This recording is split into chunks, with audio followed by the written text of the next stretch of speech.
Hello student. तो last video में हमने करा था hypothesis test for population mean. आज हम बात करने वाले हैं hypothesis test for population proportion. बहुत ज़्यादा डिफरेंस नहीं है दोनों में। अगर आपने पॉपुलेशन मीन समझ में आ गया कि इसकी हाइपोथेसिस टेस्टिंग हम कैसे करते हैं तो पॉपुलेशन प्रोपोर्शन तो बड़े आराम से आपको समझ में आ जाएगा।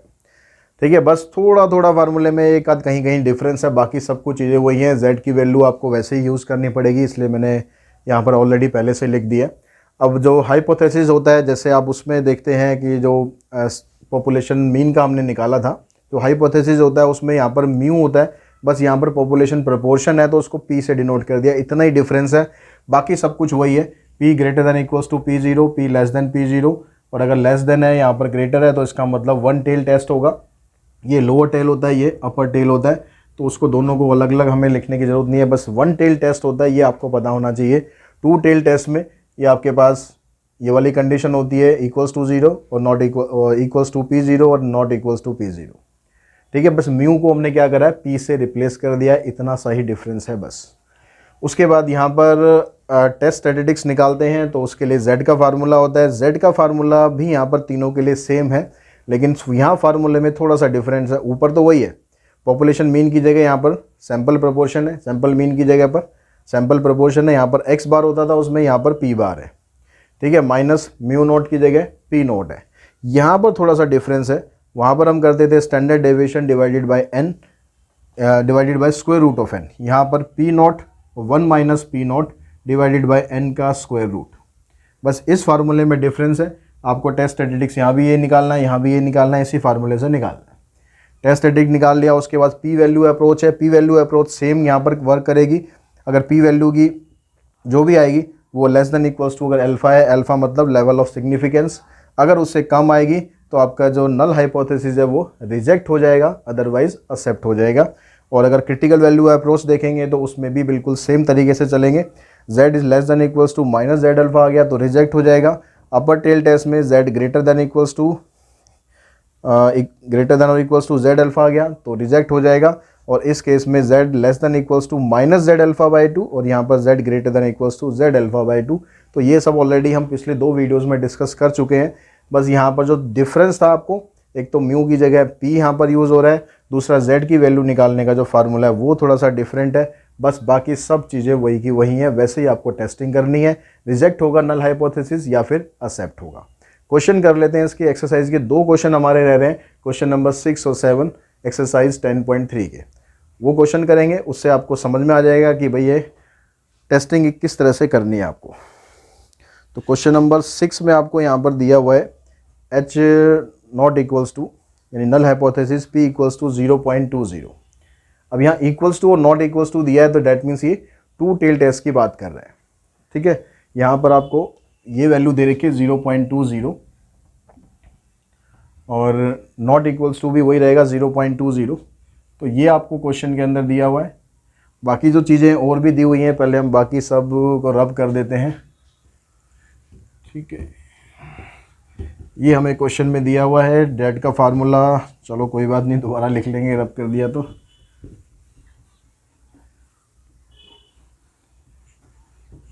तो यहाँ से एक तो चीज़ क्लियर होगी कि यहाँ पर टू टेल टेस्ट आप यूज़ करेंगे। अब बाकी चीज़ें आपको क्या क्या दी हुई हैं, सैंपल आपको दे रखा है 400 का, इसका मतलब n की वैल्यू आपको 400 मिल गई। और सैंपल प्रोपोर्शन यानी p बार जो है उसकी वैल्यू आपके पास है 0.175। अब सबसे पहला जो पार्ट है उसमें कहता है कि compute the value of the test statistics, यानी आपको z की वैल्यू फाइंड करनी है। अब z की वैल्यू फाइंड करनी है तो आपको फार्मूला हम यूज़ करेंगे पहले z का। क्या फार्मूला था z का? z equals to p bar minus p naught divided by square root of p naught into में 1 minus p naught divided by n। तो सारी वैल्यू आपके पास है। p बार आपको दिया हुआ है 0.175, p नॉट आपको ये दे दिया 0.20 divided by square root of p naught 0.20, 1 minus 0.20 divided by n कितना है 400। इसको आप कैलकुलेट करो। अब इसको आप कैलकुलेट करोगे तो आपके पास ऊपर आ गया, इन दोनों को पहले अगर आप माइनस करोगे तो आ जाएगा माइनस 0.025। ये जो 400 है इसका स्क्वायर रूट करके इसको ऊपर शिफ्ट कर देते हैं, 20 आ जाएगा, डिवाइडेड बाय 0.20 इंटू इसमें से इसको माइनस करोगे 0.80। अब ये सारी वैल्यू अगर आप कैलकुलेट करोगे तो कैलकुलेट करने के बाद आपके पास मैं सीधा लिख देता हूँ कि हमारे पास आ रहा है -1.25।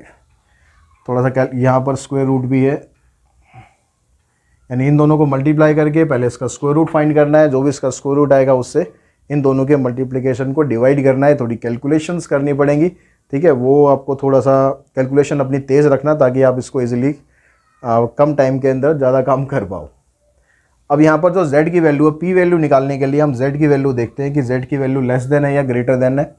तो z की वैल्यू लेस देन यहाँ पर 0 आ रही है, लेस देन 0 है तो इसका मतलब p वैल्यू जो होगी इसके लेफ्ट में आ जाएगी, लेफ्ट टू द z। अब लेकिन यहाँ पर 2 टेल टेस्ट है तो जो भी वैल्यू आएगी आपको उसको 2 से मल्टीप्लाई ज़रूर कर देना, ये चीज़ मत भूलना।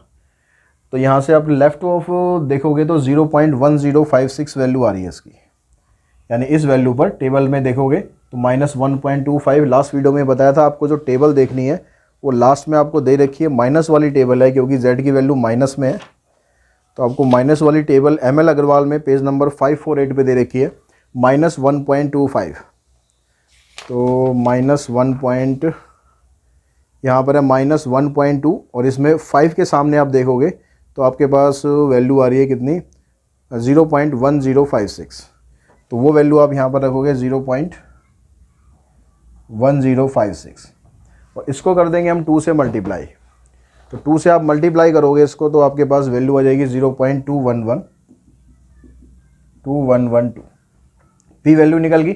अब पी वैल्यू निकालने के बाद ये क्वेश्चन में आगे कहता है कि अगर अल्फ़ा आपको 0.05 दिया है, अल्फ़ा की वैल्यू 0.05 दी है, तो अब यहाँ पर टेस्टिंग करनी है आपको पी वैल्यू से।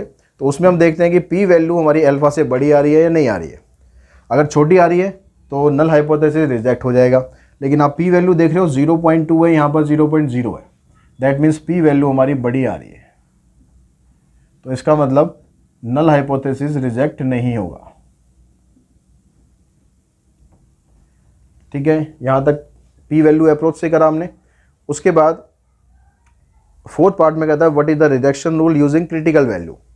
अगर क्रिटिकल वैल्यू हम देखते हैं तो उसमें रिजेक्शन रूल हमारा क्या होता है, यहाँ पर 2 टेल टेस्ट है। तो 2 टेल टेस्ट में 2 कंडीशन होती हैं, या तो आप z की वैल्यू देखते हो less than equals to -z∆2 आए तो हमारा रिजेक्ट हो जाएगा, या फिर z की value greater than equals to z∆2 आए, ठीक है। दोनों में से कुछ भी निकाल लो, उससे आपको पता लगेगा कि जो नल हाइपोथेसिस है वो रिजेक्ट हो रहा है या नहीं हो रहा। तो यहाँ पर जो z∆2 है, अल्फ़ा की वैल्यू तो ये है, तो α/2 कितना हो जाएगा, 0.05 को 2 से डिवाइड करोगे तो 0.025। अब 0.025 पर अगर आप देखते हो वैल्यू, तो वैल्यू है आपकी 1.960, यानी जो z∆2 है वो आ गया आपके पास 1.960। अब z की वैल्यू आपकी क्या थी, -1.25 और z∆2 क्या आ रहा है 1.96। तो इसका मतलब ये दोनों कंडीशंस में कोई भी कंडीशन अप्लाई नहीं हो रही है। तो z की वैल्यू जो है, अगर हम इसको देखें तो z की वैल्यू लेस देन आ रही है 1.960 से, या इसकी जगह आप z∆2 दिखा दो, क्योंकि z आपका ये है माइनस में और α/2 हमने निकाला ये प्लस में आ रहा है। तो z की वैल्यू इससे कम आ रही है, दैट मीन्स यहाँ पर जो नल हाइपोथेसिस है वो रिजेक्ट नहीं हो रहा, यहाँ पर भी रिजेक्ट नहीं हो रहा था। दोनों से रिजल्ट आपका सेम ही रहेगा, चाहे क्रिटिकल वैल्यू अप्रोच रखो या पी वैल्यू अप्रोच रखो, that means do not reject null hypothesis, ठीक है। क्वेश्चन नंबर अगर हम 7 देखें तो उसमें p की वैल्यू आपको दी हुई है लेस देन इक्वल्स टू 0.24। तो p की value less than equals to 0.24 है और यहाँ पर ग्रेटर देन 0.24 है। तो जब यह लेस और ग्रेटर का आता है तो यहाँ पर 1 टेल टेस्ट लगेगा आपका, 2 टेल टेस्ट नहीं लगेगा। तो 1 टेल टेस्ट में क्या डिफरेंस होगा, z का कोई डिफरेंस नहीं होगा, फार्मूला इसका यही रहेगा। ये जो चीज़ें हैं, डाटा जो आपको अलग अलग दे रखा होगा, सैंपल तो दे रखा है 300 का, यानी n की वैल्यू 300 है और सैंपल प्रोपोर्शन 0.31 है। तो ये 0.31 है और ये 300 है। ये क्वेश्चन नंबर 7 की बात कर रहा हूँ। z का फार्मूला यही रहेगा, लेकिन बाकी चीज़ें आपको निकालनी पड़ेगी। और दूसरा डिफरेंस आएगा p वैल्यू पर। यहाँ पर आपको डबल नहीं करना, वन टेल टेस्ट में आपको p वैल्यू निकालने के लिए डबल नहीं करना है, ध्यान रखना ये बात। बाकी जो रिजेक्शन रूल हैं दोनों से वही रहेंगे। तो यहाँ पर आप देखो P नॉट आपके पास है 0.31, इसमें से 0.24 माइनस करो, square root of 0.24, 1 minus 0.24 divided by 300। 0.31 में से इसको माइनस करोगे तो आ जाएगा 0.07, ये स्क्वायर रूट ऑफ 300 ऊपर आ जाएगा, divided by square root of 0.24 into में 0.76। इस सबको अगर आप कैलकुलेट करोगे तो इसको कैलकुलेट करके वैल्यू आपके पास आएगी 2.84। z की वैल्यू आ गई। अब सेकंड पार्ट में कहता है कि p वैल्यू क्या है, तो उसके लिए आपने z देखा कि z आपका ग्रेटर देन 0 आ रहा है। अब ग्रेटर देन 0 आ रहा है तो p वैल्यू निकालने के लिए जो एरिया आप देखोगे, area to the right of z, और अगर राइट में एरिया निकालना होता है तो 1 में से जो भी इसकी वैल्यू आएगी टेबल में वो वैल्यू आपको माइनस कर देनी है। तो 2.84 पे वैल्यू आ रही है आपकी, कितनी आ रही है वैल्यू, 0.9977, 0.9977। इसमें से आपने इसको माइनस किया तो 0.0023 ये आ गया आपकी p वैल्यू। अब रिजेक्शन रूल देखने के लिए p वैल्यू को देखते हैं कि अल्फ़ा से कम है या ज़्यादा है। अल्फ़ा आपको यहाँ पर दिया हुआ है 0.05। ये लेवल ऑफ सिग्निफिकेंस आपको क्वेश्चन में ज़रूर दे रखा होगा कि क्या आपको यूज़ करना है। अब यहाँ पर देख लो p वैल्यू है 0.0 और यहाँ पर है 0.05, तो इसका मतलब p वैल्यू आपकी कम है, p value less then alpha होगी, इसका मतलब नल हाइपोथेसिस आपका रिजेक्ट हो गया। अब जो टेस्ट स्टैटिस्टिक्स है यानी क्रिटिकल वैल्यू अप्रोच है, उससे भी हम देखते हैं कि रिजेक्शन रूल हमारा क्या कहता है, क्योंकि यहाँ पर वन टेल टेस्ट है और वन टेल टेस्ट में ये कौन सा है आपके पास, अपर टेल टेस्ट आ रहा है। तो अपर टेल टेस्ट के अंदर आपको जो z की वैल्यू है, z की value greater then z alpha by 2 z alpha होनी चाहिए, अल्फ़ा बाई 2 नहीं आएगा इसमें, z की value greater then z alpha होनी चाहिए, तो इस केस में नल हाइपोथेसिस रिजेक्ट होता है।